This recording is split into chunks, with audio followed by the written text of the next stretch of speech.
আসসালামু আলাইকুম সুপ্রিয় শিক্ষার্থী ভাই বোনেরা।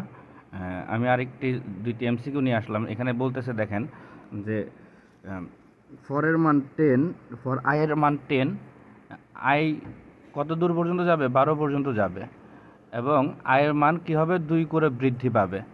এখানে আবার শর্ত দিয়ে দিছে যে যদি আই যদি 12 থেকে ছোট হয় তাহলে 1 করে মাইনাস হবে, আর যদি 12 থেকে বড় হয় তাহলে 1 প্লাস হবে। তাহলে প্রথম উদ্দীপকটি কী বলছে? উদ্দীপকের প্রোগ্রামটির আউটপুট কত?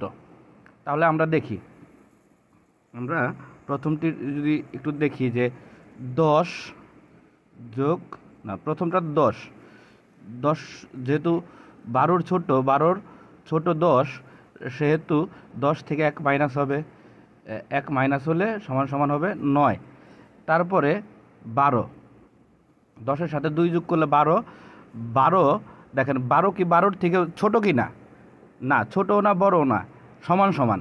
তাই এইখানেও 1 মাইনাস হবে, 1 মাইনাস হলে হবে হলো 11। তারপরে আছে হলো 14 যদি হয় তাহলে 12 থেকে অবশ্যই বড়, আর যেহেতু 12 থেকে বড় সেহেতু 1 প্লাস হবে, তাহলে 1 প্লাস হলে 15, এখানে 13।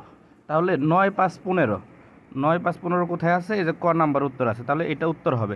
দ্বিতীয়টা বলছে যদি আয়ের ইজ গ্রেটার দ্যান এটা হয়, তার পরিবর্তে যদি এইটাকে দেওয়া হয় তাহলে আউটপুট কত আসবে? তাহলে এটা সমাধান আমরা করি একইভাবে। তাহলে এটা কি হবে? আবার একই নিয়ম, 10 যেহেতু এখানে মানে জিনিসটা ঘুরাই দিছে, এখানে আগে মাইনাস হইতো, এখন এখানে প্লাস হবে। এখানে যদি 1 প্লাস হয় তাহলে 11, 12 প্লাস 1 সমান সমান 13। আবার 12 ডবল কত? 14। এখানে কিন্তু মাইনাস হবে, কারণ বলতেছে যে মানটা এইরকম হবে। এরকম হলে তাহলে 1 মাইনাস হবে, আগের নিয়মের থেকে যদি উল্টা হয় 1 মাইনাস হলে এখানে হবে 13।